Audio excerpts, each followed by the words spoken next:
Good afternoon, everybody, and welcome to the first live session we have for the BLOCKPOOL pitching event. The second one will be tomorrow.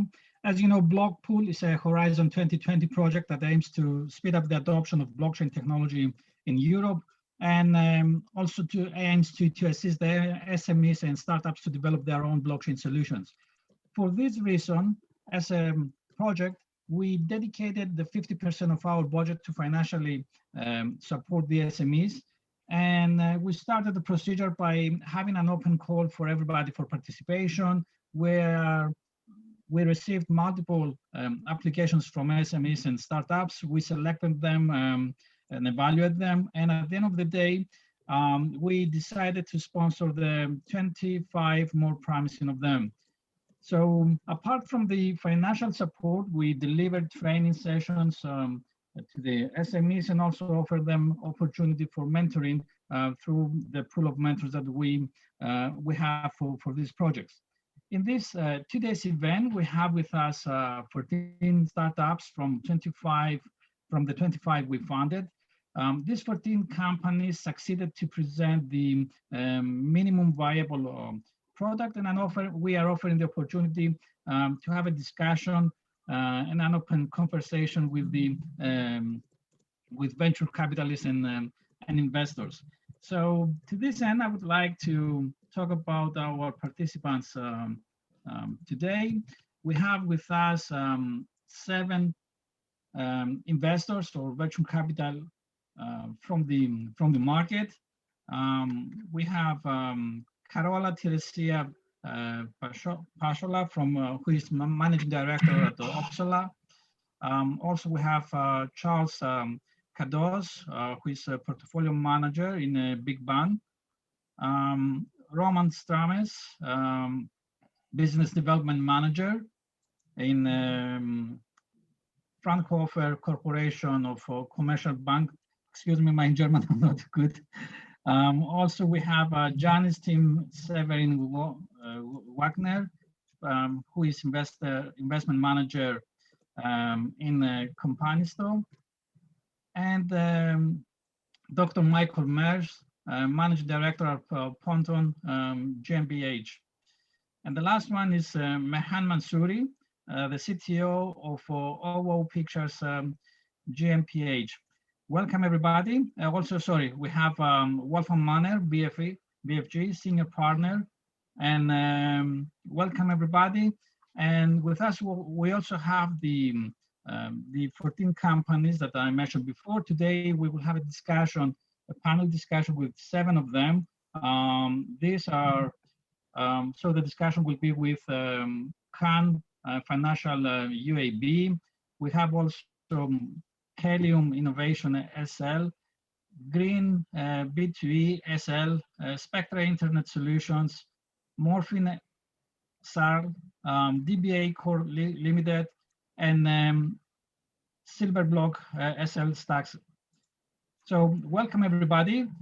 And I will now give you the floor to start the discussion. All the participants, the companies, have 15 minutes for their presentation and the question and answers. So we will start with the first company, who is Quant Financial UAB. You can share your screen and start directly. Okay, thank you, Leonidas. Hi there, my name is Kenneth. So hi everybody, I'm going to share my screen. Just bear with me a bit. Can you guys see my screen now? Yes. Brilliant. Okay, just let me move it a bit. All right, hi there. My name is Kenneth. Our project name is actually called New Credits, but the legal name is called Quant Financial UAB. So we are a trade finance marketplace, basically connecting SMBs to global lenders.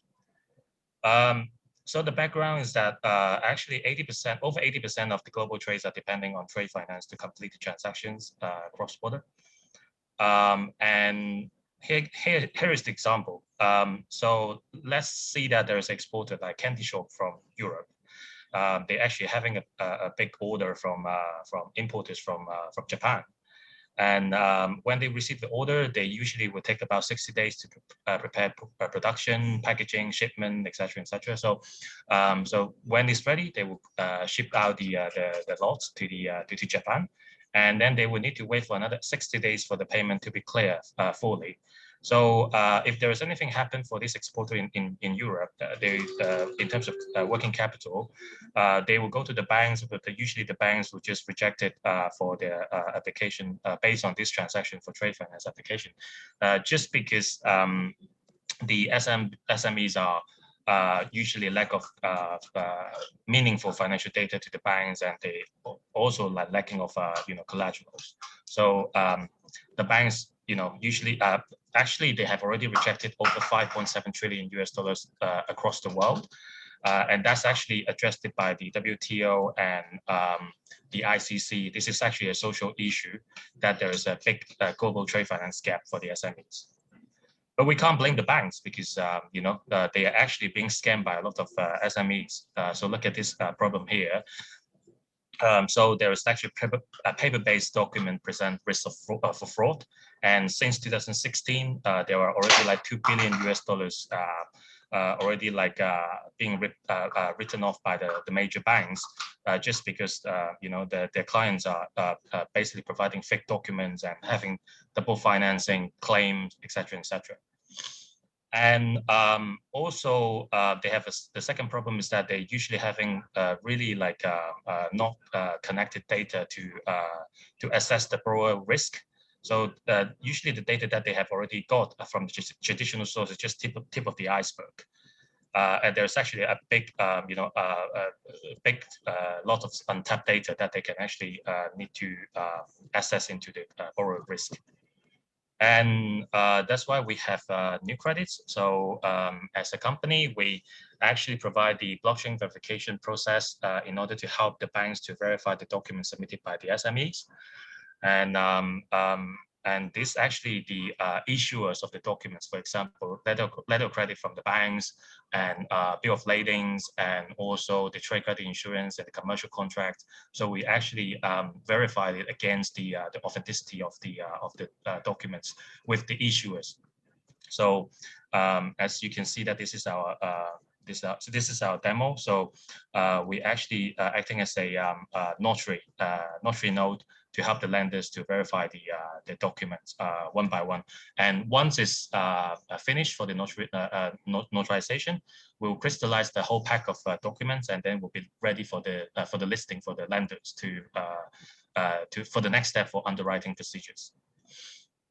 And this is another portal that we are actually just recently finished. Is actually the integrated data for the credit risk assessment. So we work with multiple data providers, and we provide this data to the lender so that they can actually basically complete their underwriting procedures and make the decisions quicker. And we actually have already generating revenue since last September, and we actually have 47,000 US dollars this month for monthly revenue, and we have already worked with over 12 lenders from the Far East in successful like funding 9.2 million US dollars, and we also signing partnership with Dun & Bradstreet, Six and Experience, and E-Trade Connects and One Connects from the infrastructure partners perspective. And our monetization is actually quite simple. We just basically charge the transaction fees for successful underwriting, and it could be up to 15%. And we actually charge, it depends on the scenarios. It could be from the banks, it could be from the companies itself, based on the different products. And also we charge 20% as commission fees to distribute the data from different data providers, including like, for example, Dun & Bradstreet and like e-commerce data from Amazon, for example. And the market size, as I previously mentioned, is really about like 5.7 trillion US dollars. And the main market is actually based in East Asia and the Pacific, because this is actually the main manufacturing hub.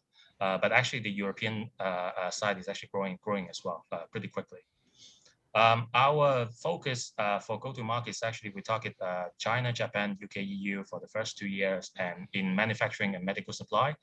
And then we'll go to the US and Southeast Asia and Middle East and the rest of the EU to cover for the within the next 5 years, and in FMCG and automotives. And we'll go global after 5 years or in all industries. And we are the only platform here to address these three problems for eliminating fraud risk and provide accurate risk assessment. And we are actually working on the AI parts for automated underwriting procedures for the small value transactions. And we are the only platform that actually targeting China, Europe, and also Japan at the same time. And our future plans actually we're providing more services to our SMB clients, including FX payment, trade, credit, cargo, insurance, corporate services, and logistics.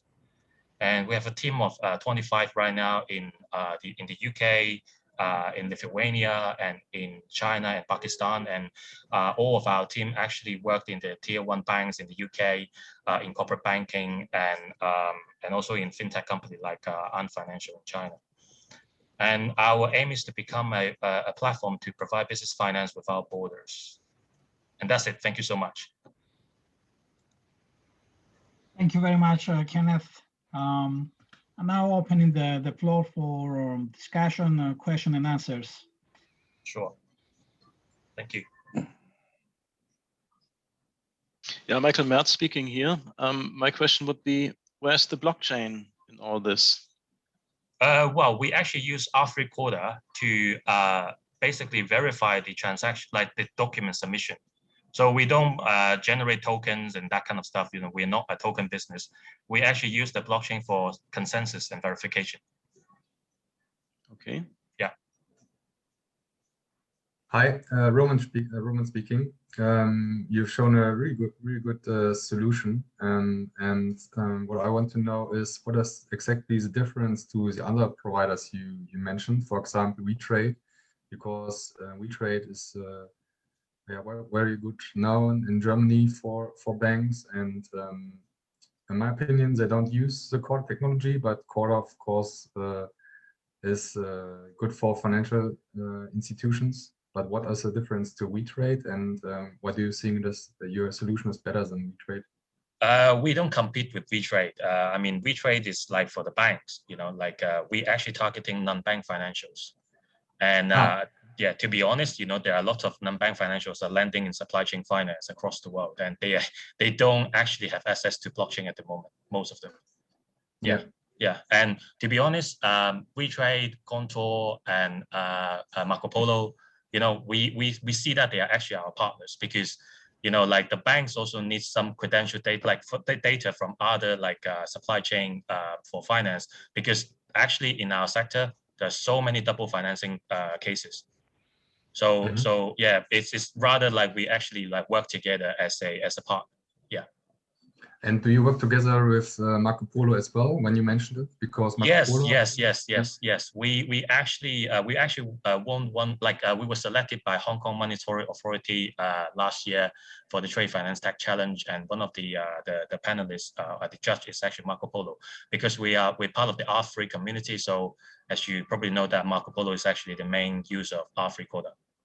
So there is already something happening, like we're actually pushing forward for this partnership.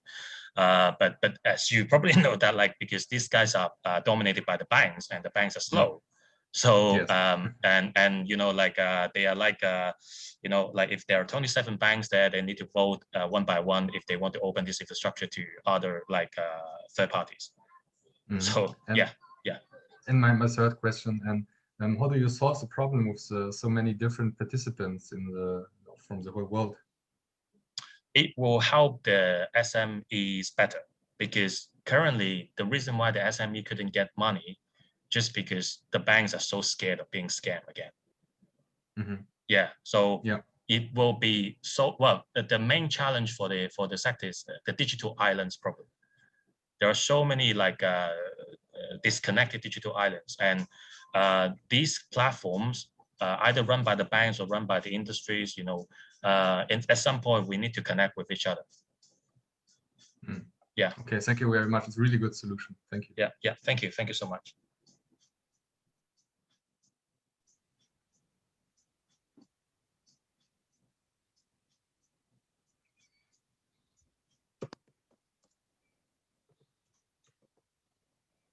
Any other question?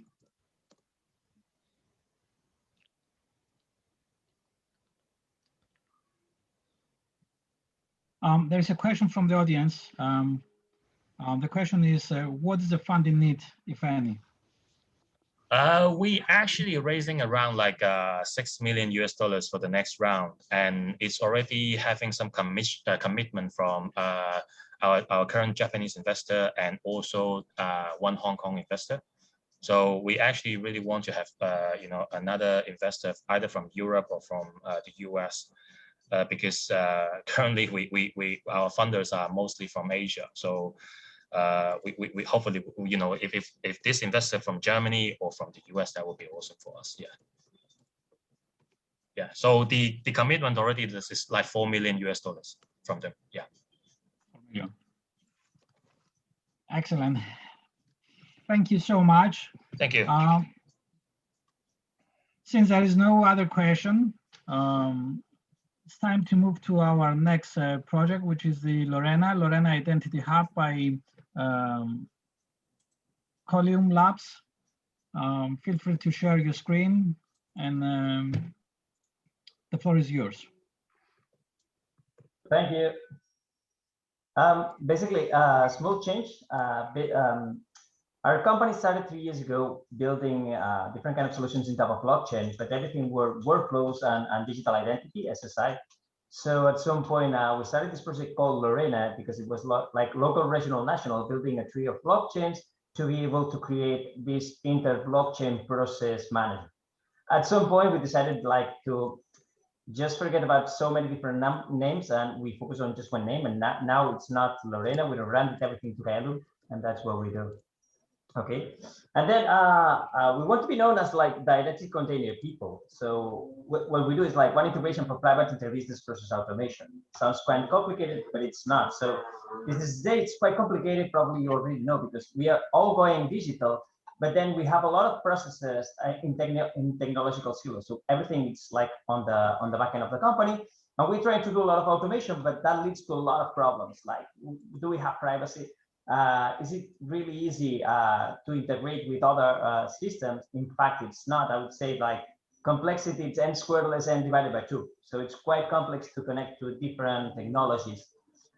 That's why we thought about how can we unblock workflows in a way that basically they become interoperable. Okay. So what we do, we were thinking about smart contracts the way they are right now, and probably they are not really useful for most of the companies. So we decided, like, why don't we move this process automation, these smart contracts inside of a container? An identity container is just a software that's running in the cloud with its own blockchain node, by the way, but basically it's a business process manager. So we are doing business process automation, but in the back of this business process automation, we have blockchain and we have SSI. So we can provide full privacy security. We can keep these workflows private to each one of the companies working with us, but at the same time, we can make these workflows to be interoperable with other workflows. We can create crazy things like a step in a workflow being a full workflow in a different company, or maybe somebody interacting with a workflow, even they don't belong to our company. So in a traditional BPA, you need all of the users being in your database in the backend. But with our solution, we use SSI. That means that you can interact with one workflow in my company just by proving that you have like the capability of signing an NDA or maybe of signing a budget over 50K. This kind of capabilities are quite open based on W3C SSI verifiable credentials. Okay, so that said, the idea behind identity containers that we can provide a zero trust system with zero knowledge proof technologies. Okay, so we can provide wide private ways to interact with any kind of workflow. The full idea behind the identity container is that we give a middleware software where just with a verifiable credential, that's a JSON file in your wallet, you can interact with the process. So instead of like logging against a centralized system, You have a wallet with different credentials, and you use those credentials to interact with any kind of process, basically to prove that you have the right to interact with that workflow. And then what happens is that when we started working with these identity containers, one of the things we learned is that most of the companies, they just needed one integration with identity container to interact then with any kind of other company, no matter what technology they are. So it's a hub, it's a translator between different technologies and different systems. Okay, and this is the result. We called it IBPA, Inter-Business Process Automation. And it's exactly that. It's a way for a process to be able to collaborate between different companies. And probably you've heard a lot about verifiable credentials, the W3C standard for DIDs. And everybody's creating credentials. Everybody's like issuing new credentials, verifiable credentials to companies, to individuals, to whoever. The way we work, it's not just by issuing these credentials, but by consuming these credentials. So I can create a workflow, a process where I can start by consuming credentials like the companies incorporate and that. Sorry? Joo, mä on palaverissa tässä. Okay. I'm hearing someone. Anyway, so there's a lot of use cases. We've been developing different use cases with companies like Worldline, and we've been working with banks and with different partners, like to provide a proof of age, something quite simple to make a payment. Simple loan authentication, like by getting a certificate from the client you're working with, like as a provider, to prove that they can provide a loan to you. Or even we did a program last year where you could go with your car by proving that the car is electrical and get a discount on the toll. Okay, problems to solve, many of them. By the way, I'm gonna go quickly over it, but cybersecurity. With our system, everything is completely peer-to-peer and everything is encrypted. Everything, by the way, it's completely signed. So we have the blockchain as probably, I will say that we have a tree of blockchains. Basically, what we built, it's an ecosystem for each regulatory region. Okay, and then we connect all of these different ecosystems. So at some point, I could say like, I could connect with an ecosystem in Singapore and verify that the company is incorporated in Singapore, even that we have two different blockchains. We are using Polkadot, by the way, to create these trees of blockchains. And everything is completely compliance and privacy. So even like the way we work with users, with end users, the way to share information about the user, it's through the user. So the company sends information to the user, and the user gives the consent to share that information to another user. So everything is GDPR compliant. More things. Everything is API. So we have integration quite simple. And this is the way we used to work right now. Like everybody can say everybody. So it's quite complicated with the system. Basically, what we are giving is a hub, this identity container hub, where all of the companies can talk to each other through just one integration. So, and this is the way we used to work. Like we have a backend, it's a silo with its own identity system in the back and with a workflow and the BPA. As you can see, you have one integration for each company we want to talk to. And that gives a lot of problems, of course, security risk, no privacy, everything is siloed and it's expensive and it's not scalable at all. The way we try to work is like by moving this automation to the ecosystem, to this identity container, and by relying on the power of SSI, we can have privacy by default, but then we can offer this inter-business process automation that's secure, private, cooperative, and scalable. Okay, this is like what one ecosystem looks like. And this is our business model, by the way. This is our core business. One example, we're working with the Chamber of Commerce of Barcelona, and we are selling the one ecosystem to the Chamber of Commerce. Chamber of Commerce is a trusted organization. So basically, they are the ones who act as the governance or as the root of trust inside of one ecosystem, and then they can resell these containers for process automation to each one of the companies that belong to the Chamber of Commerce. And it's a trusted ecosystem with trusted organizations. We have a governance. The governance can be specific for each regulatory region, by the way, and it's based on identity containers. In this way, like the backend connects to the identity container. Through this, you can talk to any organization inside of the ecosystem, or as I say, like we can connect ecosystems in a way that I can verify a credential that's not in my own ecosystem. I think probably I can go on explain about the governance and the kind of workflows that we're building, but that's probably one of the good things and the bad things that we have. That's a generic workflow system that you can do anything based on these credentials. I can share. I even can send an encrypted document to a credential. So I can send a document to the compliance officer without knowing who she is or who he is. So I can send a document to the CEO. I can get a verification and approval by that officer. I can send a budget and receive the verification. Everything is signed. Everything has integrity. All of the documents get integrity in the blockchain automatically. Okay. And finally, one of the things that we can do that we did, one of the projects, we can move the process automation to the end user.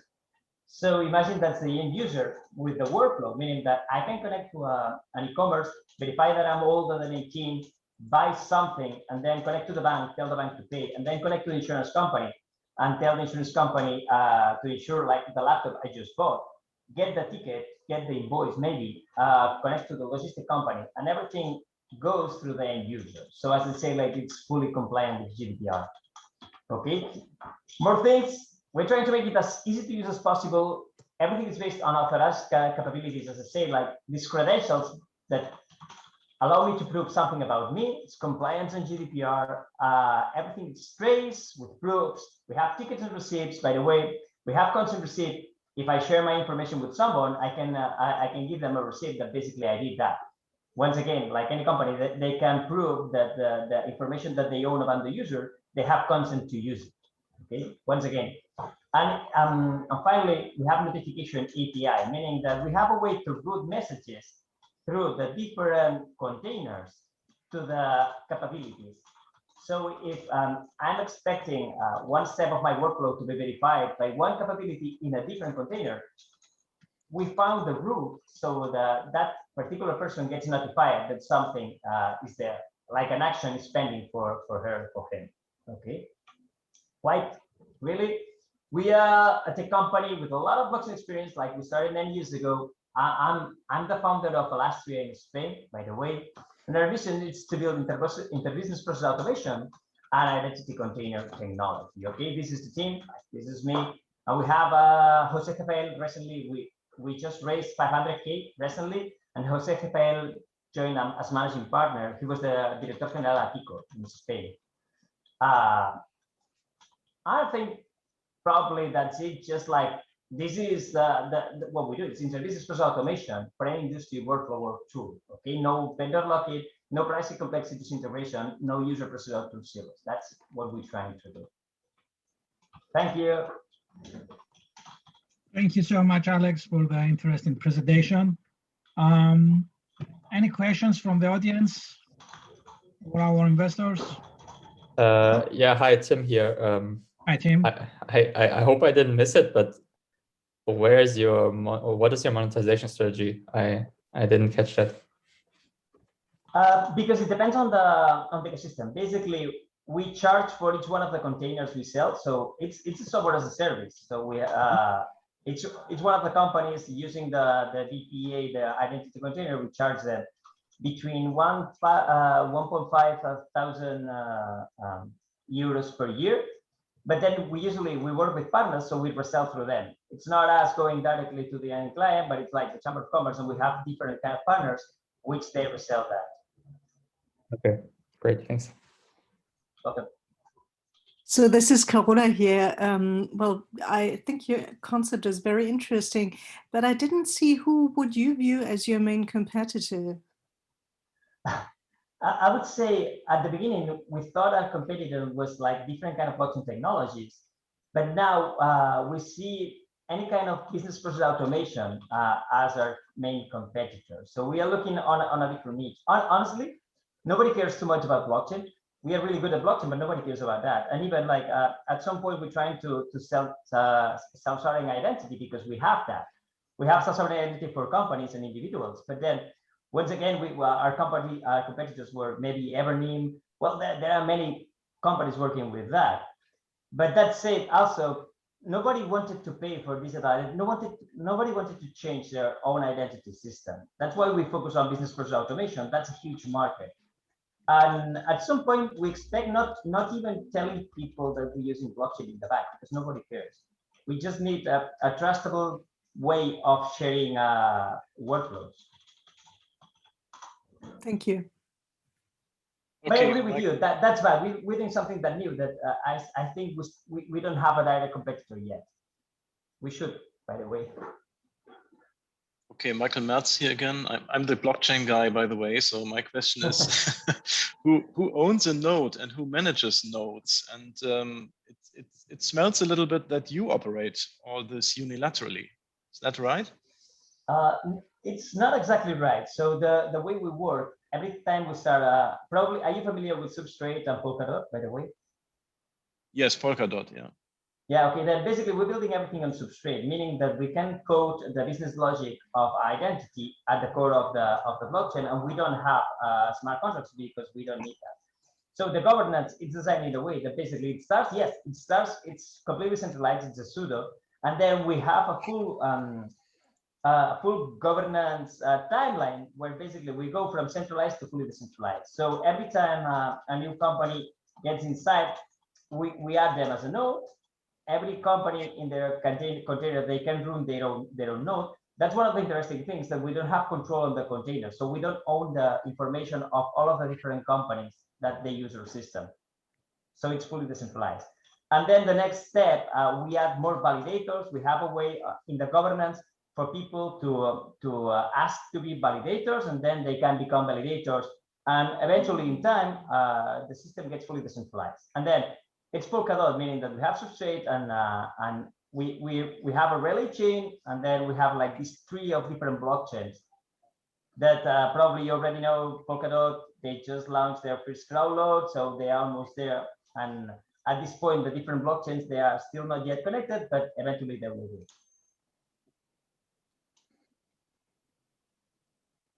Okay, thank you. You're welcome. Any other questions from the audience?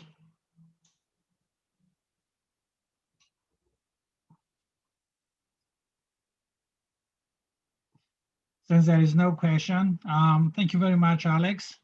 Time to move to our next presentation.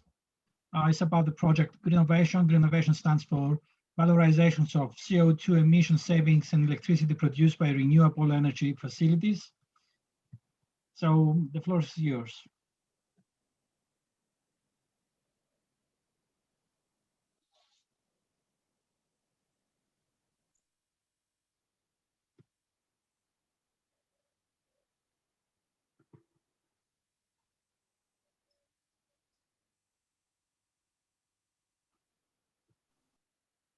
We should have Leo Rodriguez in the panelists. Is he not with us? Let me check the participants. Here, GREENNOVATION. He's saying he's not able to share his screen. He's actually listed in the attendees, not the panelists. So, Marina, okay, if you could promote on that. Yeah. Could you please tell me the name? Yes. So it's GREENNOVATION _Leo. Let me. Okay. Yeah. It's all right. Okay. Now you're promoted to panelist. And you're free to share your screen with us. So hello everyone. I don't know if you can hear me now. Yeah, very well, loud and clear. Okay, thank you for adding me here. I will be sharing my screen. Okay. There. Okay. Could you see it? It's okay. Everything. Yep. So we are GREENNOVATION. We are the CO2 and energy market for the SMEs and individuals. And I am Leo. I am the CMO of the company. So who we are? We are an energy engineering company that created the innovation department because we found that with the innovation, we wanted to align our objectives with the climate change policies that the European community is promoting right now, and that we truly believe. So we are an engineering company with more than 15 years experience in the renewable energy projects. So we found the problem, which is that the carbon markets and the electrical markets are not accessible for individuals and SMEs. So we found that even if the European policies are now promoting the emissions trading system for the carbon market, for example, the real pollutants here are the 55% of the greenhouse gases emitters, which are the SMEs and individuals, that they cannot access to this regulated market. So we found that it would be a very nice opportunity for us to create a voluntary marketplace for them. And in another point, we found that the electrical markets, with the new image of the prosumer, which is the user that is not only consuming energy, but it's also creating it. So the communities, energy communities now and in the future will be more decentralized and will be more individualized for trading and for managing the sustainable assets that will be generated in the process. So we created a solution for that, which is a marketplace of the mitigated CO2 that the facilities generate, and a marketplace for energy, so users can interchange their surpluses of energies that come from renewable energy sources. And we leverage this solution in blockchain technology, assuring the security and the traceability, and also, as we believe in this future, the decentralization of the energy sector. So our product is basically a marketplace platform that is based on blockchain, that connects the generators in one side of these sustainable assets. Now we are working with the CO2 and the energy and renewable energy surpluses. And what we want to do is to connect producers and consumers in a voluntary market, so they can trade those assets to compensate their CO2 footprint and to improve their returns of the installations. So our product basically is a place where the user can simply manage his own assets, sustainable assets. So we assure them the instant information from their facility. We also give them access to an energy and CO2 exchange.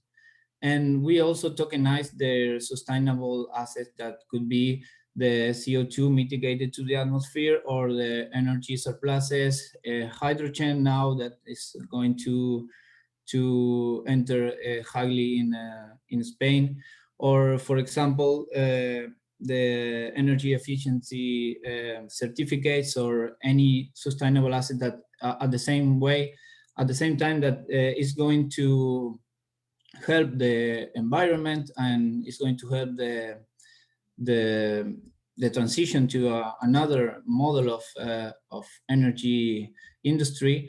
At the same time, we want to facilitate them a nice and a simple platform to manage those assets.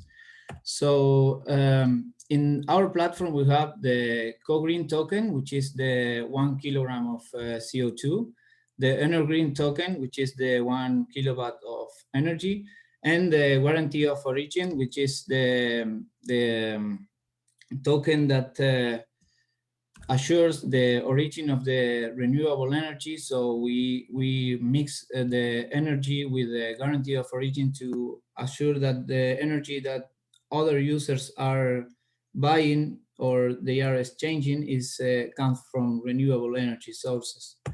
So our business model is based on the marketplace, but we go with the user in all the process. So we have the generation facility here, and then we install the device, which is a data logger that records all the energy flow data, and then we tokenize the data, and we provide the marketplace to the user so they can exchange those tokens. In all this process, we charge the 30% of the transaction fee. And our financial plan for the next years is we are planning to break even our cost in second or third year. We want to access the 1% of the Spanish market in the next years.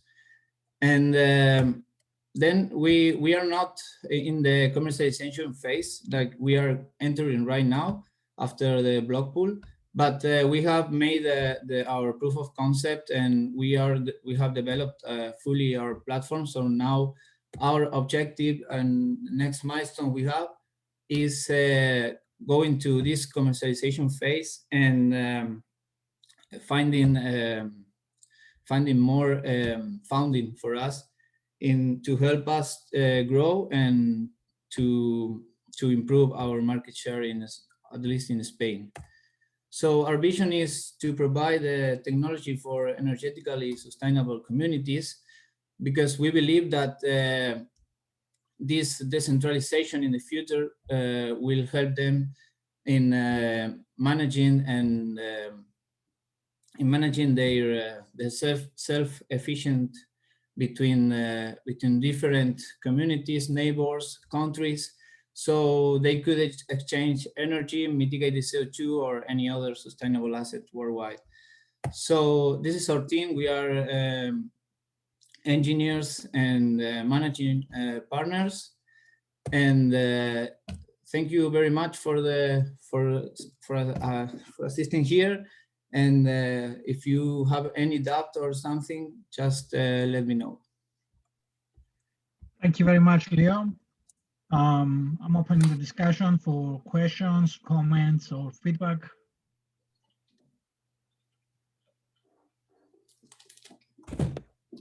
Yeah, hi, Tim here. Just a quick question. So in terms of me as an end consumer, if I buy a token from you, what is sort of the upside that I can get other than compensating for my CO2 emissions?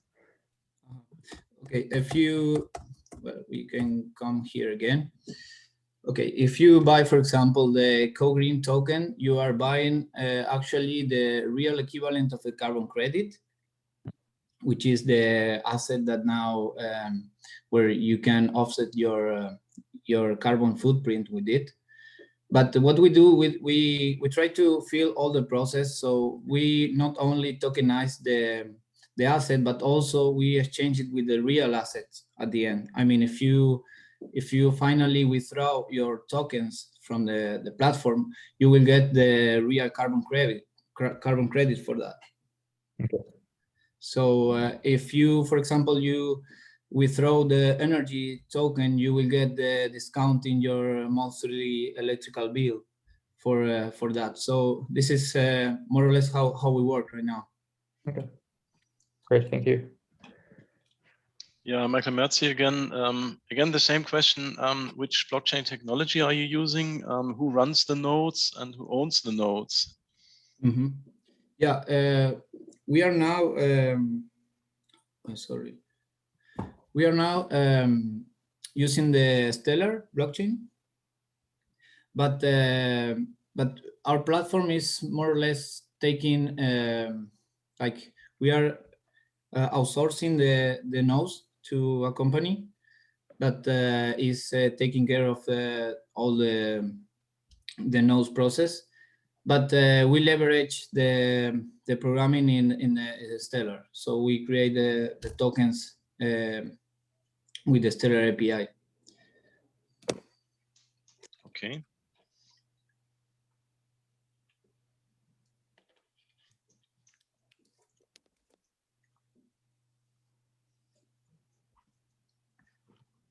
Any other questions?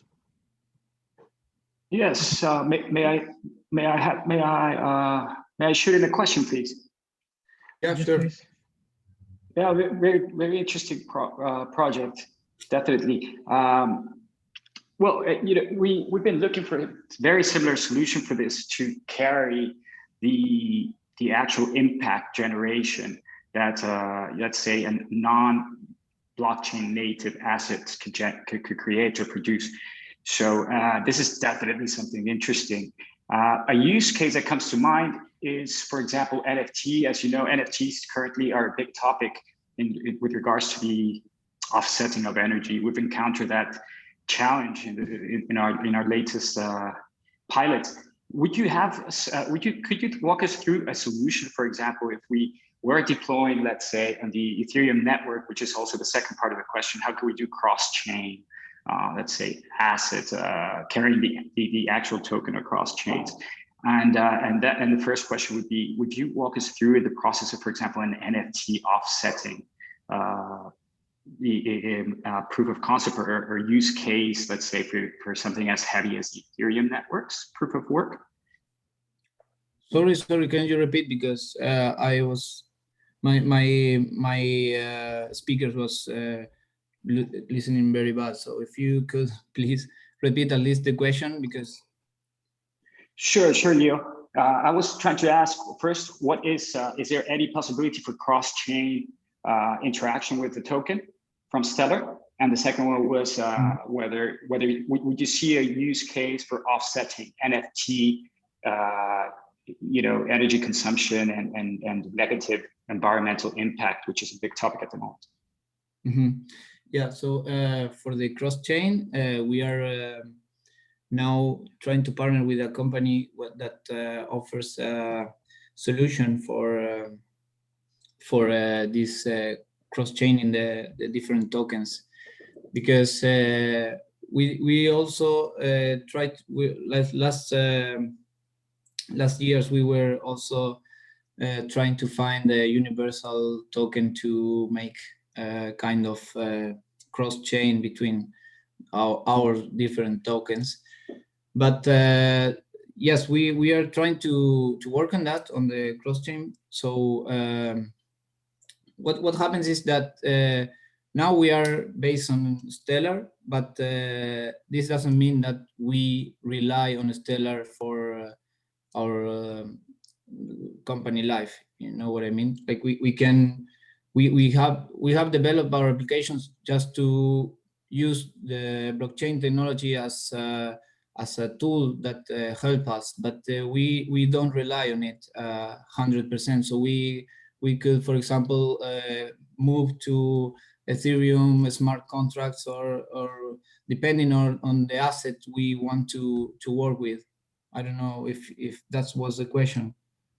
Yes, thanks for that, Leo. Actually, yes, and I would also like to express my interest, by the way, for stakes or for us getting a use case, as mentioned. This would be very interesting for our, especially artists and some of our collaborators that look forward to minting an NFT and want to keep, let's say, the chainness of the assets and not walk away to a more efficient network from an environmental perspective.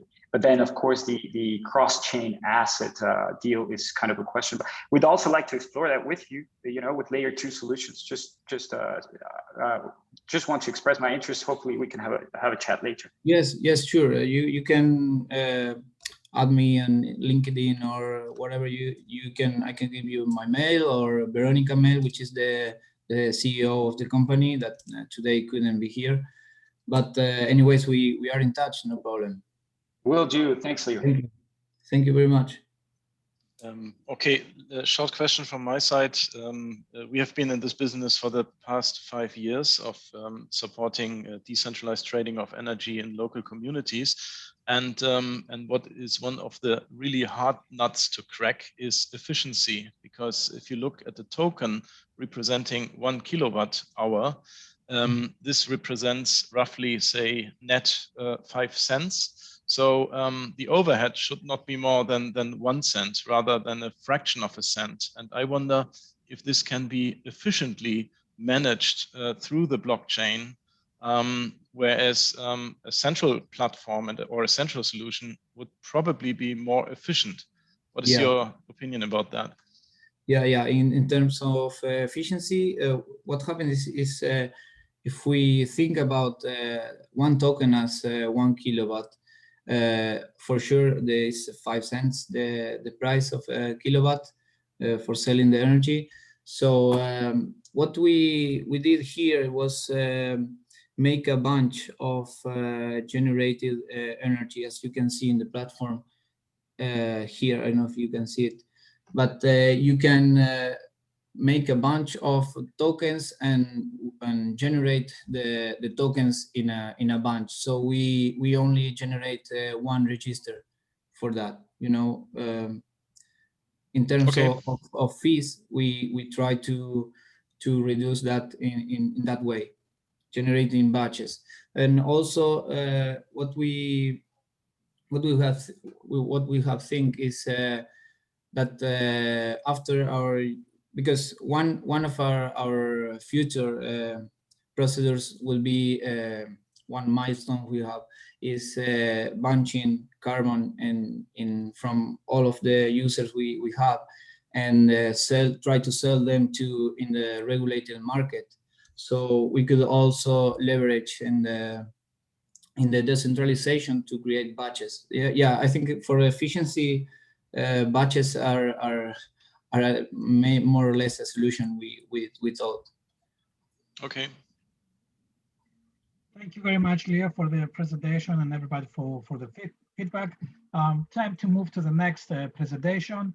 The presenter is Konstantinos, and he will talk about the Insure establishing trust in the freelance industry.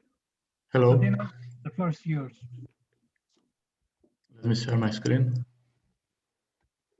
Can you see my screen? Yes. So, hello everyone. My name is Konstantinos, and I'm going to present you our project, Insure. Let me go to full screen. So, Insure is about creating immutable, secure, and transparent business contracts on the blockchain. The problem that we're trying to solve is that doing business remotely currently over the internet is actually very risky. And this is a typical use case here. We have Adam, who is a shop owner, and he wants to create a website, and he contacts John, who is a freelance web developer. So this is actually very risky for both Adam and John to work remotely and do a business contract. And there are 3 main reasons for this. The first is fraud. This is a case where the worker gets paid, but they do not deliver the work. So from the employer's side, this is a risk. Adam might pay John and never get what he paid for. The second is exploitation, which is a case where a worker delivers the work, but eventually they don't get paid by the employer. And third, it's disputes. A lot of disputes happen for many reasons, for any kind of disagreement. It could be unprofessional behavior, it could be ambiguous contract terms, or whatever other disagreement. And there's no actual way, there's no way to resolve a dispute between the two, because there's no referee to actually say who is right or who is wrong. So the solution we propose to all this is a freelance platform that will provide the means to do business remotely without risk. A platform that will be a safe place for both the employer and the remote worker in order to be able to transact in a secure way. The platform will have 3 main parts. The first is escrow, in order to secure that the employer will get their work delivered and the remote worker will get paid. The second is a dispute resolution system and framework, so we are able to resolve any kind of dispute that might arise. And the third thing is a reputation system, so both those parties can know who they're dealing with. All this platform is going to be built on the blockchain using smart contracts, and there are several good reasons for this. The first is transparency and trust. No person, no human is actually in the middle. Every action is dictated by code, which is transparent from the first time. so it is visible to those who actually use the platform. The second is that we can have automated contract term enforcement. For example, if the worker does not deliver by the deadline, the money is automatically delivered to the employer. There's no human in the middle that must trigger an action. The third thing is that we can have very low fees, and this is because of the use of the blockchain, which cuts down expenses dramatically. So we don't have to have servers or hire staff for dispute resolution, because we use a decentralized dispute resolution system, or use hire staff for moderation, etc. And finally, we can use cryptocurrency stablecoin payments. And this way, money can be managed by smart contracts code, which is very important for us. There's no volatility because we are using stable coins. And also payment settlement is very fast. Usually payments settle in just a few minutes instead of days. And this is how the escrow works. We have the employer and the remote worker who create a new agreement. They agree on the contract terms, on the contract amount, and they define the project milestones. And then they go through the milestones one by one. The process is the following. The employer starts by funding the milestone, and each milestone has a specific deadline and a specific milestone amount that must be reached by the employer. So when the money is stored in the contract, in the milestone, the remote worker actually knows that their money is there and they will be paid if they deliver. The employer cannot get the money back. The remote worker cannot get the money until they deliver the work. So when they do deliver, the employer can either accept the deliverable, so we move to the next milestone until the end of the project, can request for changes, or can create a dispute. If the request for changes, the remote worker can either accept or create a dispute themselves. And now if we reach the point of a dispute, this is handled by what we call the decentralized dispute resolution system. The platform allows anybody to act as a juror and to register as a juror in order to resolve disputes. So when someone opens a new dispute, they pay a bounty, which will be the payment for those that will help resolve the dispute. Once the bounty is set, our system will use an algorithm to pick 3 members from the jurors pool. And each one of these jurors will have to stake an amount that is equal with the bounty divided by the number of jurors. So if the bounty is, say, $9, each one of these jurors will have to stake $3 in order to be able to cast a vote. After they do stake the money, they can cast a vote, which is encrypted, so the other members cannot see it. And finally, the decision is made with the majority vote. The final part that our system consists of is a reputation system, which is built on the blockchain entirely. So it's, of course, it's transparent and immutable. And it can be used by our smart contract logic in order to reward users that have high reputation and also to punish those that have a low reputation. We are targeting a market that has around 80 million freelancers globally, 50 million of which are already users of freelance platforms. The growth rate over the last decade is around 15%, and the total contribution to the global economy is around 3 trillion. Our business model is simple and straightforward. We use a fixed price per contract, which is paid upon contract creation. And using the statistics, a freelancer averages around 4 jobs per month. So it's around 48 jobs per year. And if we multiply this with the average fee that we expect to get from each one of our contracts, this takes us to $144 yearly revenue per freelancer. So if we manage to reach 1.25% of the market and manage to onboard 1 million freelancers, this can give us a $144 million revenue as we project by 2025. Our main competitors are today centralized freelance platforms like freelancer.com, Upwork, and Fiverr. Each of these have a million of users already registered. The thing with these platforms that they do rely on high-cost infrastructure. They do need a lot of servers in order to handle the load, and also they require a large number of employees in order to operate for things like dispute resolution or moderation, like I said before. So they need to impose very high fees to their users, which is usually a percentage of the total contract amount. Usually this is between 20 to 30% of the total contract amount, which is actually very high.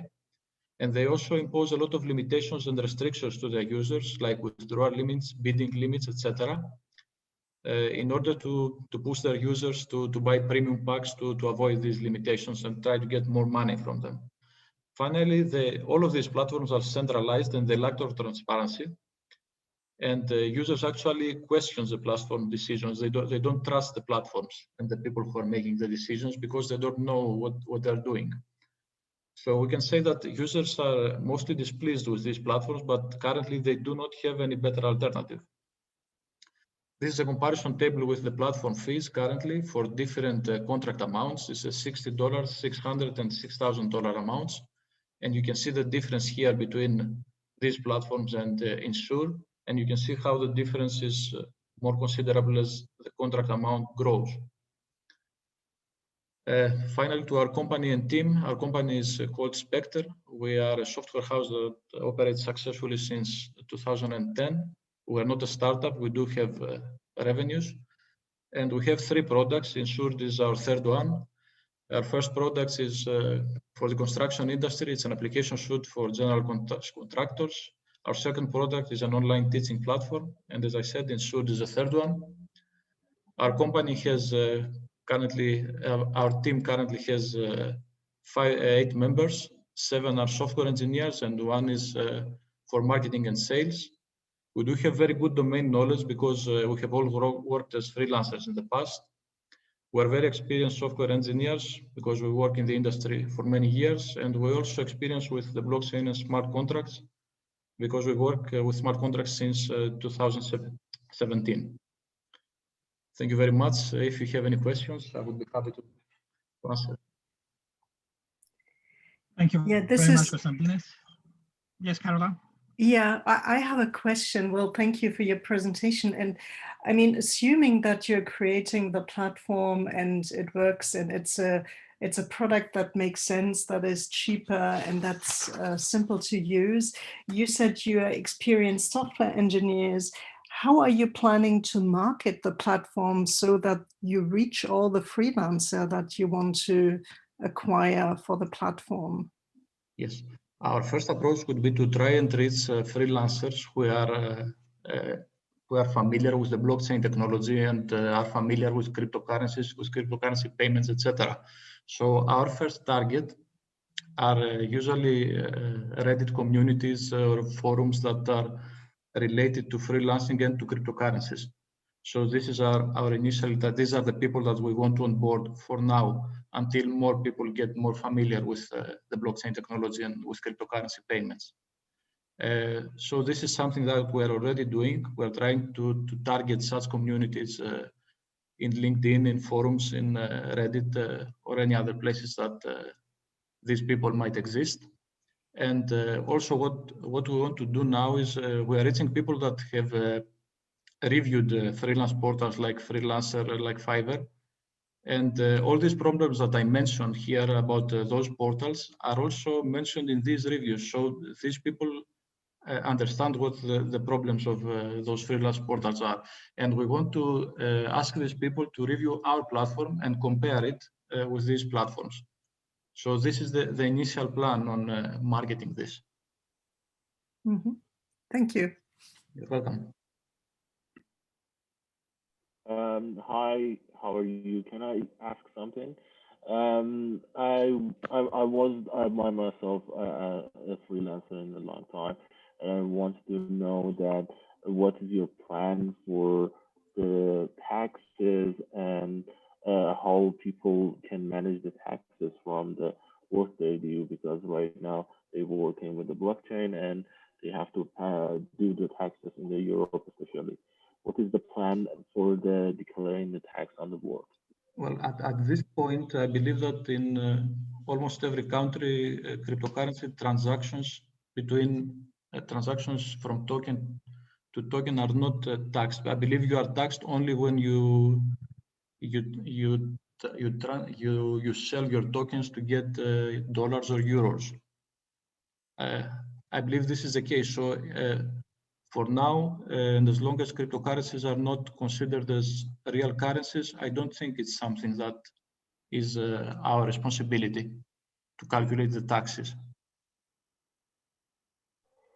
Okay, thank you so much. You're welcome. Is there any question from the audience or any feedback from the rest of the participants?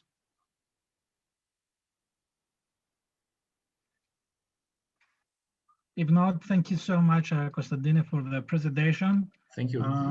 And we're moving to the next one that will be delivered by Vlad Sedea, and the topic is more financial independence.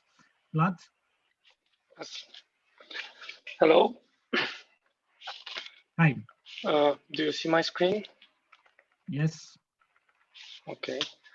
Let me, I have to roll back to the first slide. Sorry for that. Okay. Okay, present.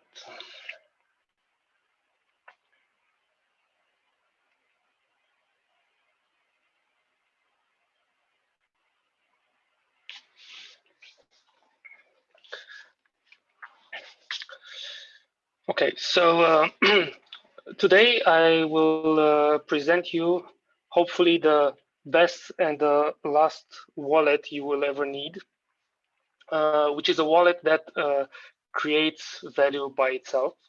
So it's used to store and earn tokens, gifts, discounts, or money.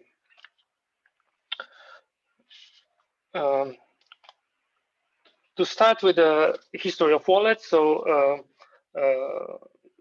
normally we started with thick leather wallets which store mostly paper. So all what you had money was from paper, and vouchers or punch cards were from paper. Later on, we evolved and we stored plastic, a lot of plastic in the paper, like loyalty cards or credit cards and so on. Later on, we evolved and having applications as a wallet, and we could also initiate transactions from those wallets. But generally, we started to have some restrictions of these wallets, normally being on one bank per application or one brand or supplier per application in this case. So we got something, but we had to lose something in exchange. And this is why we think the next step in wallets is wallet as a platform, which is a smart wallet which can be personalized, and it's also like a hub of services, not locked into one brand or one functionality. So how it works, at the surface, it's like any other wallet in which you can store euros or cryptocurrencies or custom tokens, which can be external or issued on our platform. Of course, you can store also loyalty cards or coupons in electronic format. What you can do in addition to that, you can earn tokens for doing what you like for instance, riding to work or running or walking more or even driving less.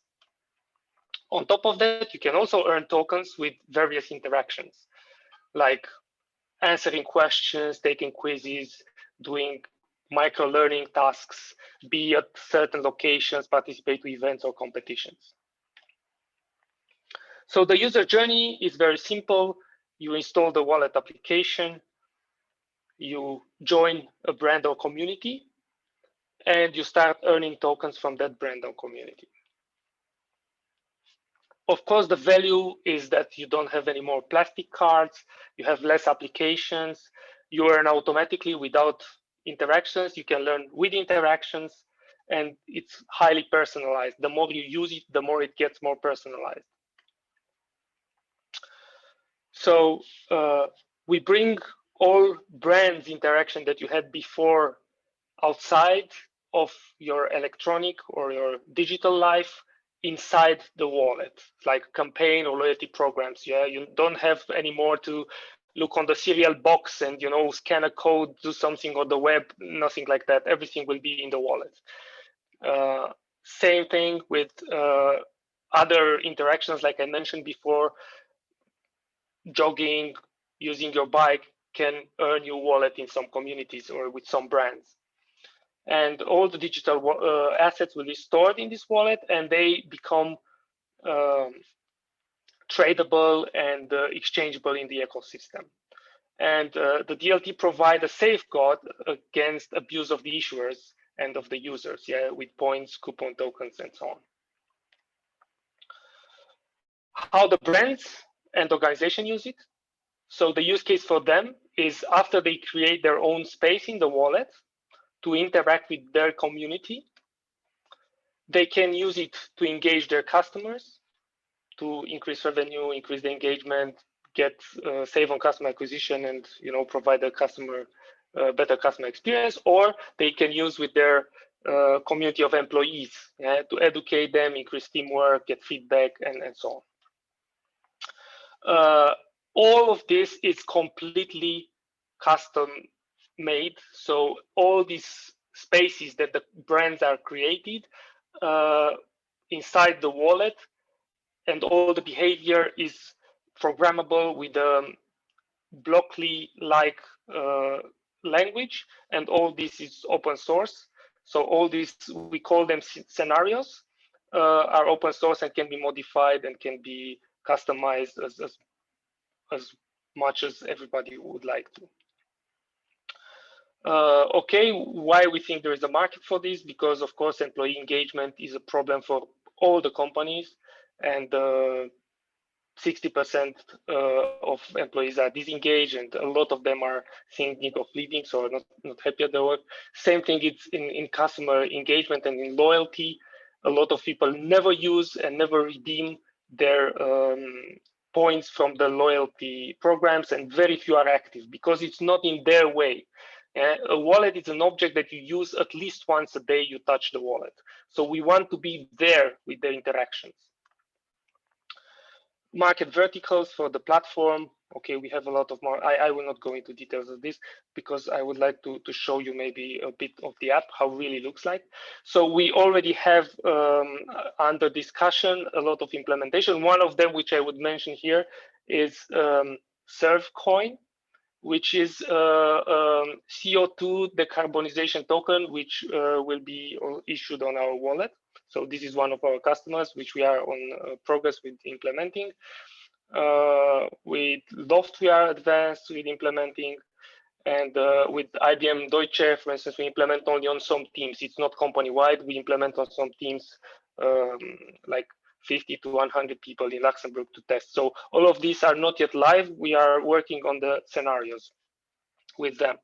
Commercial model is subscription-based, so it's premium. So for very small communities, because we want to encourage people to come with ideas and be creative with our app and our platform, we give it for free for small communities like 10 people. So if you want to play with it, and the rest is per user. Okay, the team, we, as the company which presented before, we already have a software development company since 15 years. And we developed a lot of products in the past. And some of our programmers are also part of our virtual share system, because one of the use cases can be also virtual shares. So we use this internally for our team to reward them in tokens which are virtual shares. I can just give you a very quick tour of the app now, and then I'm open for questions. Let me share the other screen.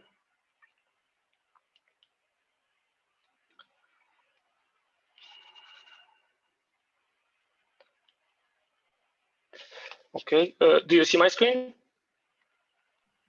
Yes. Okay.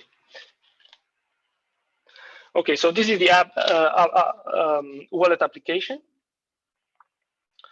Okay, this is the home screen. So here I have the communities or the brands which joined the wallet platform.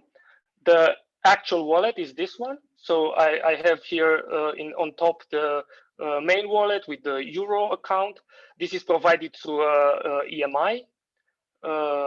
We have directly connection to the blockchain. For instance, I have an Ether account in the wallet, and then I have these custom tokens, which are tokens issued by our customer. So again, this is a fictional customer. Yeah. So here, of course, I can send, request tokens to other users.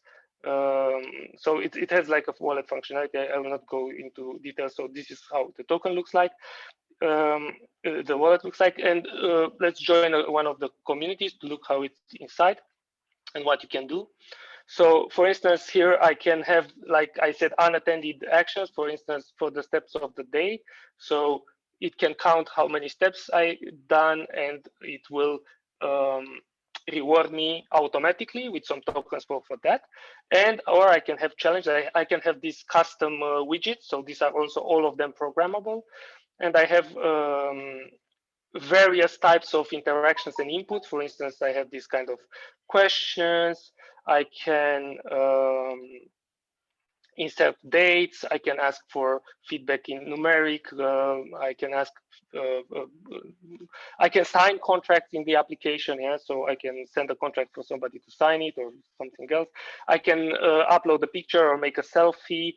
I can scan a barcode also as a proof that I did something. Yeah, I can attach an existing loyalty card or something like this. I will just put a random barcode. So imagine this is your current loyalty card from a supermarket or something like this.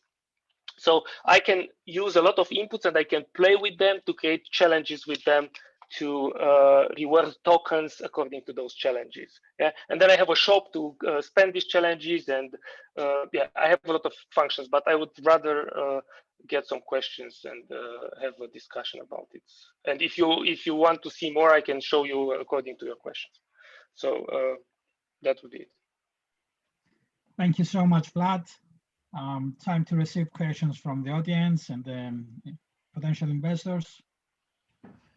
Hi, it's Roman speaking. It's really nice to hear, and I think a lot of people will get catch because of the gamification. I would also use the app, but I have a question if I understand it right, because so the company uses the app and gives their employees Ethereum tokens if they come to work, for example, with a bicycle. Yes.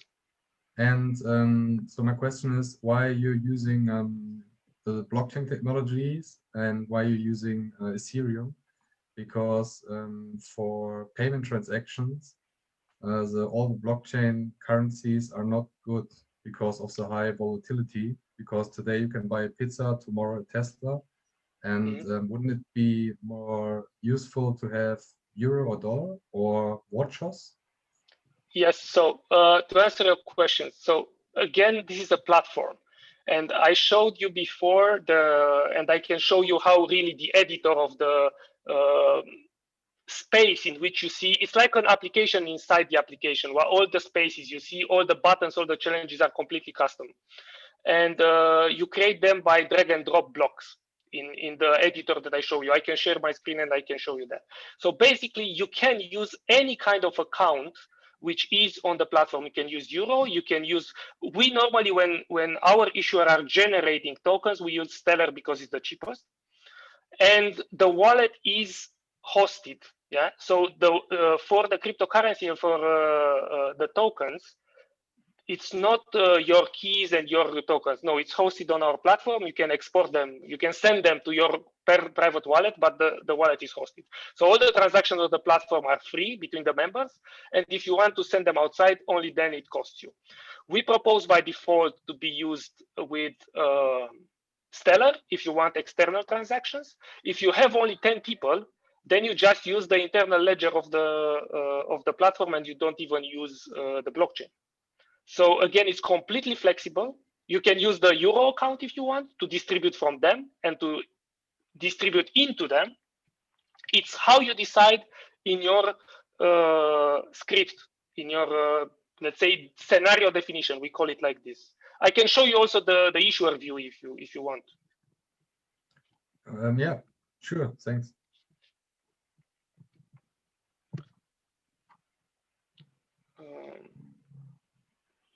Shall I share my screen with the view of the designer, the scenario designer, the issuer? Sure, we have 2 minutes, so you can do it. Okay. Share screen. So this is the scenario designer. So I will just open an existing scenario. Okay, now I get it. So you just have the platform, and every company can have their own kind of settings and yes. So they create challenges and they create, and I will show you. So this is the complicated part when they want something very custom. Yeah. So let's say they want to create something with their own challenges and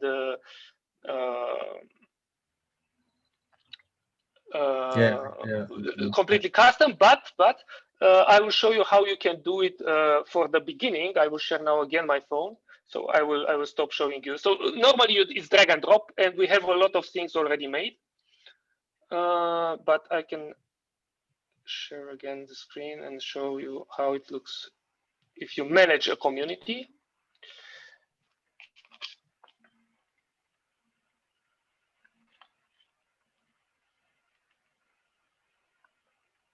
If there are other questions in between, please go ahead.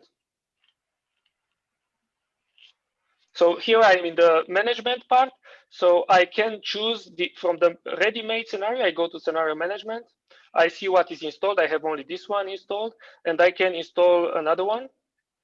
And I decide from which account. Here I have 2 accounts. So if I have here more accounts, I decide from which account I want to distribute. This is with a test token which I issued, but I can put here accounts with euro or with something else. Yeah? And then I say I distribute from this account in this scenario. And on another scenario, I can distribute from another account. So I can give euro for coming with the bicycle to work, and I can give a custom token for replying to some questions. Yeah. And for the custom token, I can give you a free holiday, a free day, or something like this. Yeah? So I really like your app. Yeah, it's really cool. And then I can here. I have to activate the challenge here. Oh, here, this one. I activate this challenge, and I can activate the challenges by date, so you can make like a journey for people. And you see, I have much more things now in the same. New widgets appear, new buttons appear, and so on. And if I take this out, I take the scenario out, they will disappear. Yeah? I take this installed. I say I take this out. Yes. I go back, and they disappeared. Yeah. And all these buttons are created in the other interface that I showed you before. Yeah, so I can manage users, and all the administrative stuff are also there. That's Any other questions? Thank you very much. Thank you very much, Vlad. Time to move to the next presentation. Yeah, thank you. Bye. Thank you very much. The presentation is about air cargo end-to-end compliance. We have 2 presenters here. The first one is Karim Mikkonen, and the second one is Mika Lami.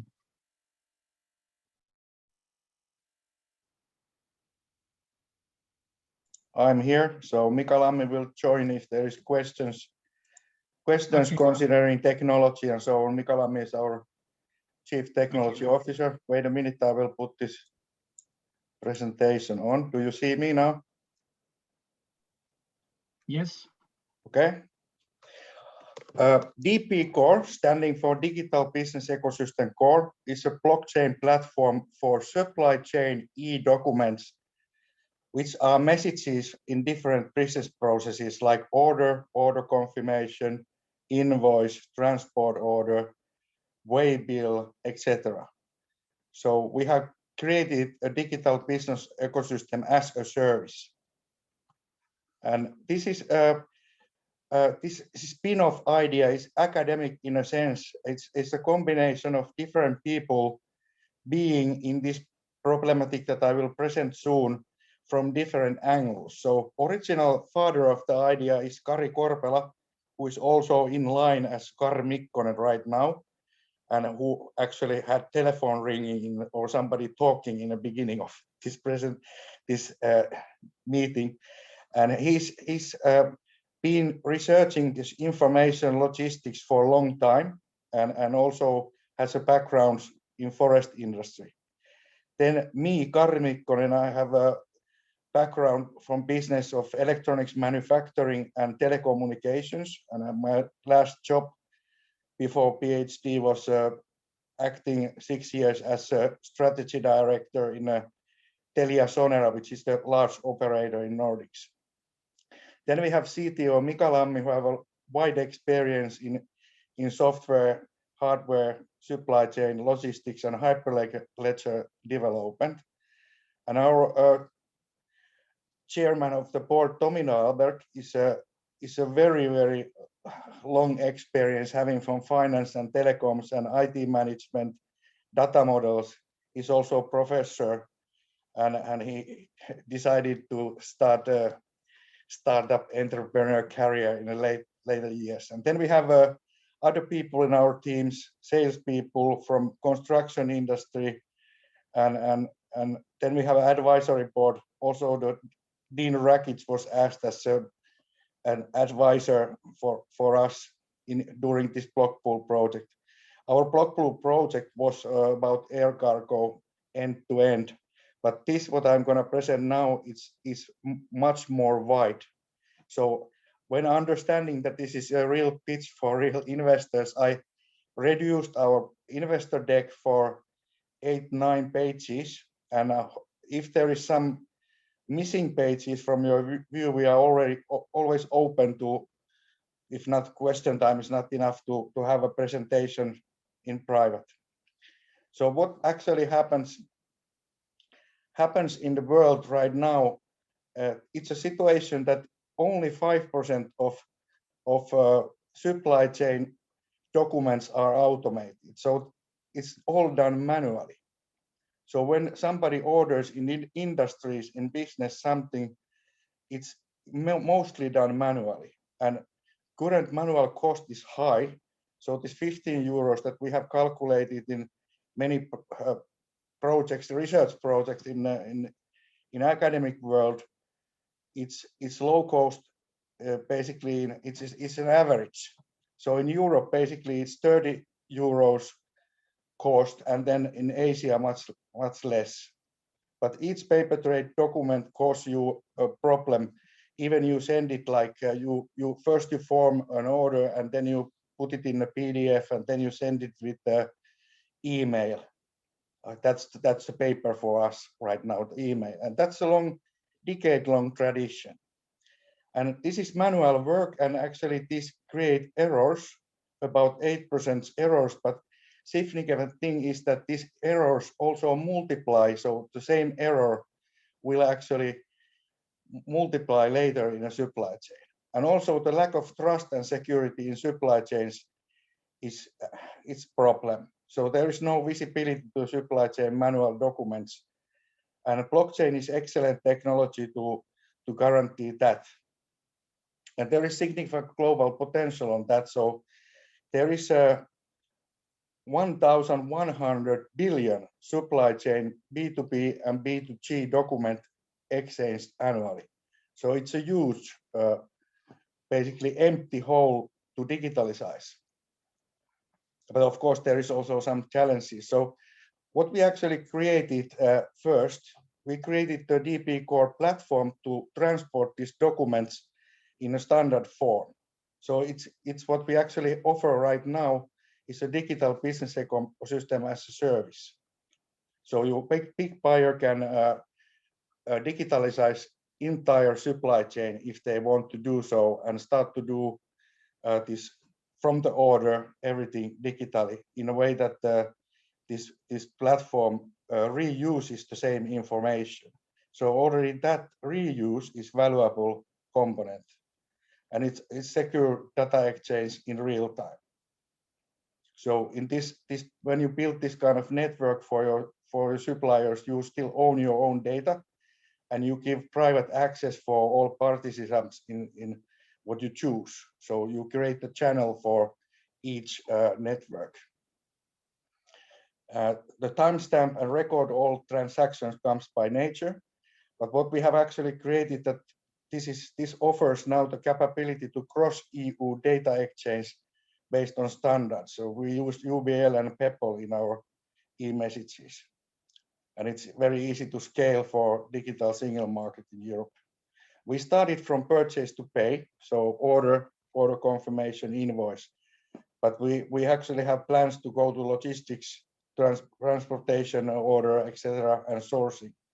And we are also GDPR compliant, so there is no personal data stored in a network. And it's built on Hyperledger Fabric. It's developed. It has it's a kind of future-proofed, and all IP is owned by us. How much time I have left? Please. How much time? I have? Around 7 minutes maximum, okay. Including the questions and answers. This picture I will just show. So it's the benefits of blockchain network, and then there is a list of documents that can be digitized on this. So there is a lot of room to grow in the future. And initial focus now happens to be in construction in Finnish market, but this potential globally is very, very huge. So this is all over the planet, is done manually.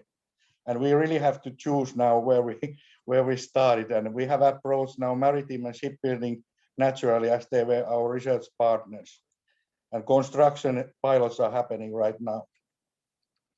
And stepwise go-to-market strategy, it's global from beginning, because these big companies who we do things with, their suppliers are global, and this system can be taken now in use, even you don't integrate your systems directly. You can use this through the portal that we have developed also. And we have some traction going on. In right there is actually the Finnair project mentioned. And we signed a contract with Finnish construction industry data hub company called Platform of Trust, who harmonizes data. So we approach with them to Finnish construction market as we speak. And what we seek? We seek a seed for 1 million euros right now, and we have a due diligence ongoing, and we would like to have a European investor from Germany or France in some relevant market. And we have then planned to develop our platform much more automatic in a sense of customer deployment. So it would be much more easier to deploy in other countries globally also. And what we have already spent to this research 4.2 million, which includes public research, EU funding, also this BLOCKPOOL, but then other projects for smart blockchain project, and then our own money also. So next thing is to automate more a platform, and then automate more platform. So bringing new functionality to platform and start through platform business. So what we do now with the big players, we still build solutions as they are also rather complicated, but this can be automated almost fully. So here it is, please shoot. Thank you so much, Kari. Questions, please.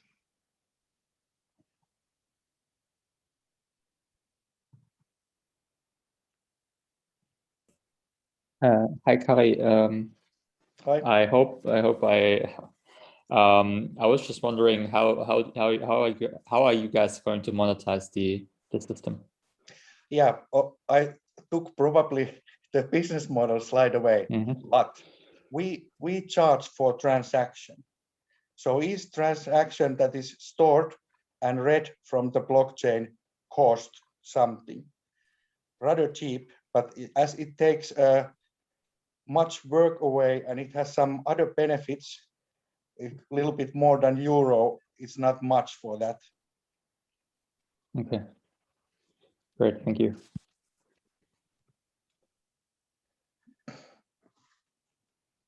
We still have time for one question. Yeah, how do you cope with the feature of blockchain that things are immutable? So if you want to delete after 10 years time an invoice from the blockchain, how do you do that? No, it's not, doesn't need to be deleted, but it can be stored somehow, archived. But we have had that question when we thought about GDPR, as we can't put any person information in there. So that was, it's built now in a way that it doesn't need to be deleted. Everything can stay there. Everything. Hi, this is Mika from DB Core. I'm the CTO. I think I can assist with this question. For GDPR regulation information, we are using an off-chain database in conjunction with the blockchain database. As for deleting message content, we are using Hyperledger Fabric, so we can use the private data collection function and set blocks to expire after a certain amount of time. So the data content will be deleted, but the transaction information, that's immutable, that stays forever. Which sits in the archive, which is operated by your platform, right? We are offering, and we will offer in the future, in our future versions, an API for archiving function, so you can make a backup copy in a centralized database of all your data content and let it expire from the blockchain if you so choose. Okay, thank you, gentlemen. Thank you very much. Our last presenter is Luis Martinez, and he's going to talk about connecting decentralized finance to live events. Luis, could you please share your screen? Sure. Good afternoon, everyone. Share my screen. Okay, wonderful. So, excuse me. Okay, thank you, guys. So the last pitch of the day, I'll try to make it in time by 6 o'clock. And thanks for everyone being here. It's always a bit of a challenge to be the last project to pitch, but we'll put all the right energy for you to make it as pleasant as possible. So yes, we're Stakes. We are a DeFi enabler for live events, from productions and for culture. And my name is Luis Martinez. I am co-founder of the project. So what is Stakes? Let's kick in immediately. Stakes is a marketplace network. It's allowing us to invest in creative and cultural events in a secure and transparent manner. It's also a team of finance and technological entrepreneurs with much interest in blockchain technology specifically, and of course with a great passion for culture and music. And this is also a project created with two core purposes in mind. One is to allow companies and individuals to enable the investment of into passions, into interests, and not specifically into papers or perhaps what banks could tell us. And also to change completely how creative productions and culture is funded. So the problem that we have encountered, and the reason why we have onboarded this specific project, is because we have found in the past that creative producers need financing. When I speak about creative producers, we could think of a promoter trying to build an event, maybe a producer of an indie filmmaker, for example, also a cultural festival, opera houses, esports, and lately, obviously, virtual events and online events. And why do they need financing? Well, in many cases, the best example would be a concert, for example, or a promoter. A promoter will not be able to sell a single ticket, not even print them for that sense, if they do not already have secured a venue, right? If they don't have a secured date and also have an agreement, perhaps with a date with the booking artist or the booking manager for an artist. So these are advanced payments, and they have not, again, monetized a single one of their tickets that they intend to sell. So there is a solvency problem at hand. And this is also a very staggered industry. It operates very much at a regional level with the local participants, not very standardized, and usually, yes, little interaction in let's say, local clusters, and this does not bring trust to the picture. So it doesn't allow much, let's say, bilateral investment, for example, from the private sector. So as a solution, States is the first platform to enable creating events and also investing in them, built on blockchain technology. And the way we do this is through asset tokenization. By turning an illiquid opportunity into a liquid investment, we do the tokenization by authenticating each asset of perhaps each production that we have at hand. Let's go back to our example, for example, a concert. We will validate that we have a venue date already ready to be booked. We already have a booking artist in place, a producer team behind, and a potential return on investment to showcase to investors. If we can validate these amongst other checklist items, then we will proceed and split the opportunity into stakes. This means just fragmenting the future cash flows that the production may have. Again, coming back to a very simple case, let's talk about ticket sales. If we can actually calculate the number of the capacity of a venue, for example, know the total valuation that this would produce. This is the number of ticket sales times this price, and this could give us an idea of the ending or potential valuation that such a production may have.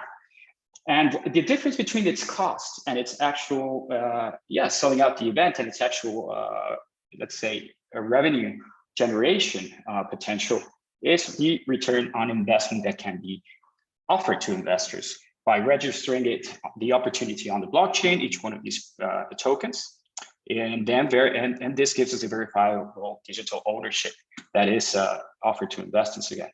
And this also provides not only a new asset class for them to participate in these industries previously not available prior to blockchain tech, but also another financing source, as mentioned earlier, for these producers. So this is also a sector and an industry that is not very serviced by traditional finance. So the global events industry, while it may seem it may be basically on the backseat these days, it is a relevant industry. You know, the 2021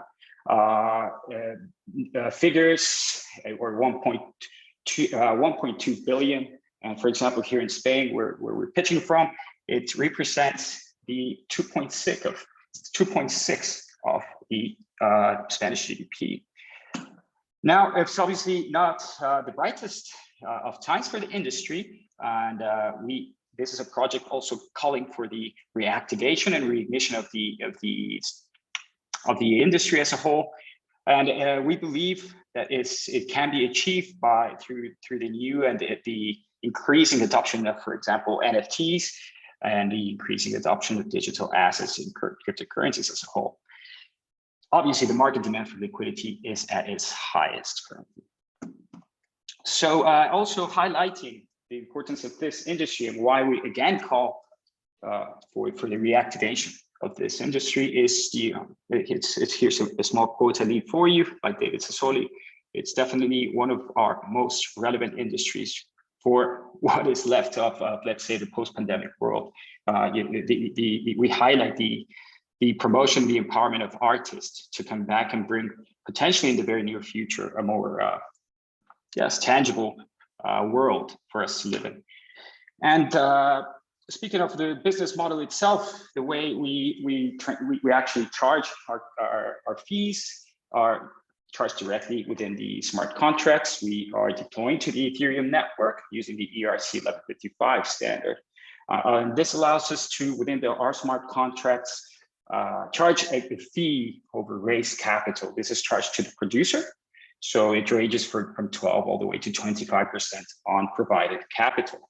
Now, in the future, we will be also adding additional business models, which could resemble very much a VC or venture capital model, where we would be charging a subscription fee, success fees, carry, and also potentially interest for tiered finance solutions or fixed income solutions within the same framework. And well, our profitability also to enhance, we've seen that this industry definitely lacks the, let's say, business or the money management perspective that perhaps many of us here would have. So we also design and we provide additional features such as allowing idle money that will be that sits in our contracts to be immediately deployed into DeFi applications, which is added to the previously mentioned, let's say, ticketing revenue. And we are also adding patronage and others, let's say, traditional event or cultural fundraising possibilities that are currently being offered by public entities. Where do we lie in terms of competitors? Well, we have fundraising companies, crowdfunding companies. We have a few sponsored and sponsoring platforms, so sponsor finder platforms, excuse me. And we also have quite a few tax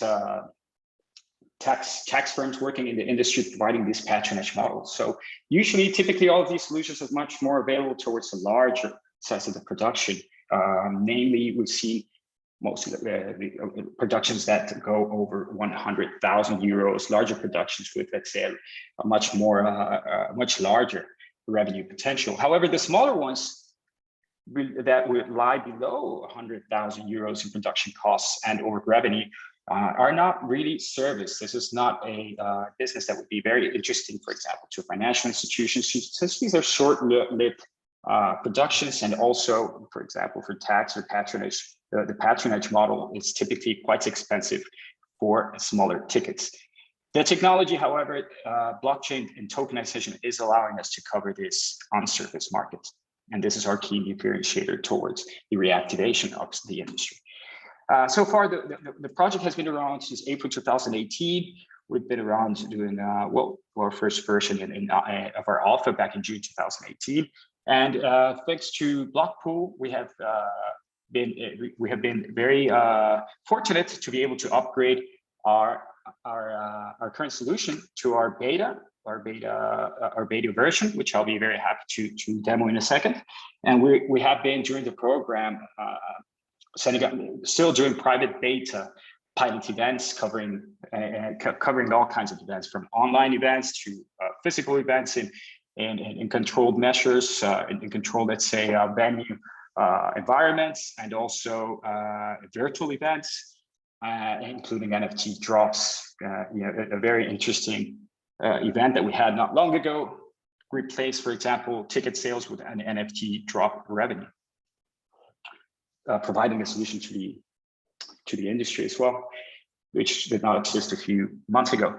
And also the roadmap looking ahead, we do intend to issue a governance token later this year as a strategic move to cover the industry, to unite the industry. As mentioned earlier, this could be the mechanism which would allow us to standardize such a staggered industry, again highlighting the core purpose of this tech.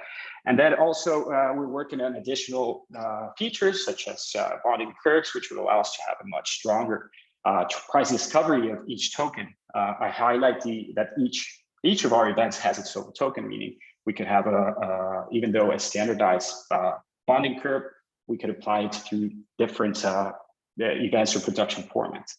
Likewise, we're looking at having within our DApp the DeFi and NFT, the various new, let's say, building blocks that are currently being developed. And we will also integrate these into the platform. The platform is also worth mentioning that it's at the application layer right now. But we would be interested also, depending on how the project evolves, to upgrade to protocol level. And then this would allow us to create regional token curated registries to perhaps, as a commercialization plan, to begin creating clusters or let's say regional nodes that would allow us to expand the governance token locally in each one of our target industries and regions. So these are some of the events that we've been building.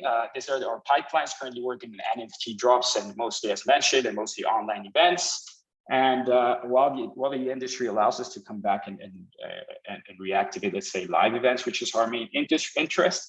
And in the meantime, we are offering a equity for our seed round potentially also participating in our pre-sale of the governance token. We're looking for 500,000 euros that will be distributed in the different percentage allocations that you see on the screen. And so far, we have been, managed to build this, what we have today, with us, with mostly around 200,000 euros worth of our own investment, friends through FFF fundraise that we had as a pre-seed fundraise, and also several grants. This project is backed by not only BLOCKPOOL, but also Blockers, another H2020 program. In addition, we've been funded by IVASE, which is a local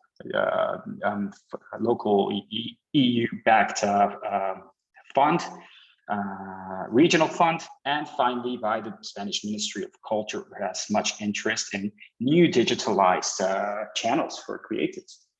Our team is made of myself. My background is mostly banking, trading, venture capital, and yeah, obviously, and some promotion in the music and the cultural space. Also, Martin Liebrecht is our CTO, a software engineer from Switzerland with 20 plus years in enterprise software solutions and architecture, and also our lead engineer, Thomas Funk, also from Switzerland, who is operating most of our, who's actually writing most of our contracts and designing them as well. And you can also see on the screen some of our support team.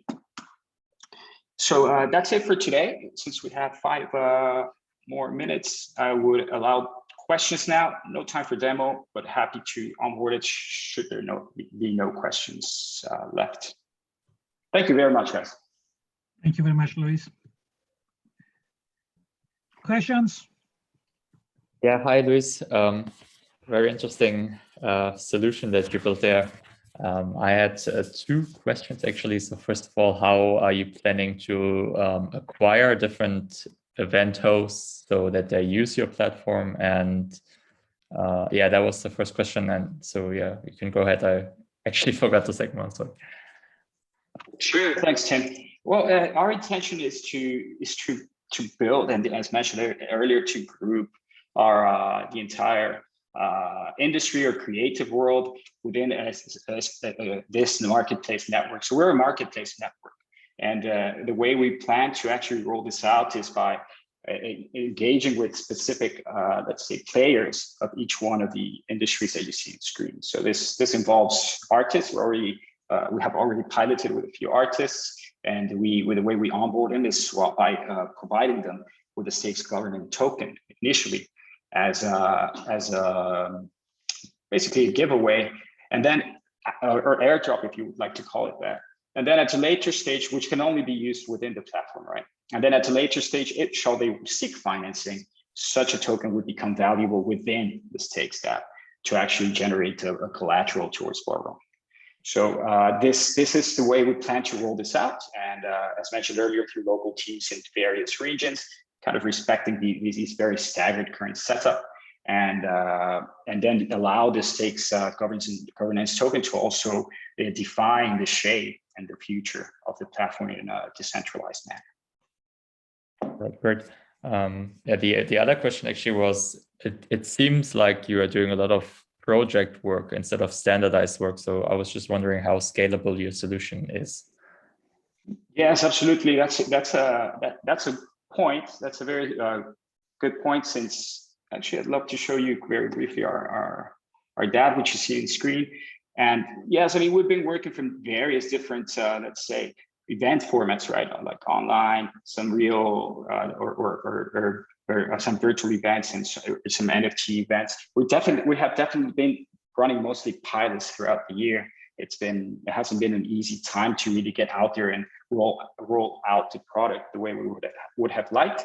So therefore, we have found the most compelling case so far. One of our favorites would be actually looking at projects such as the one you see on screen, in which we incubate an artist that simply wishes to come on stage and launch an NFT, right? And why would they want to launch an NFT on their own? The way most people are, just throw it out on OpenSea, for example. So we come in and we empower them. When I say empower them, we will really walk them through into the NFT creation process, which is really not what we do. We were speaking just earlier about fungible tokens, right?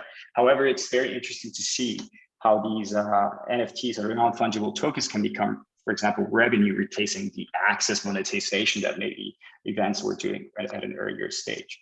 Yeah, it will be rolled out mostly towards, I think, an NFT drop support service in the few months ahead. However, as the industry opens up and requires liquidity, it will definitely allow it to become much more demanded for, scalable, and we continue to have to bet and to be positive on the reactivation of the market.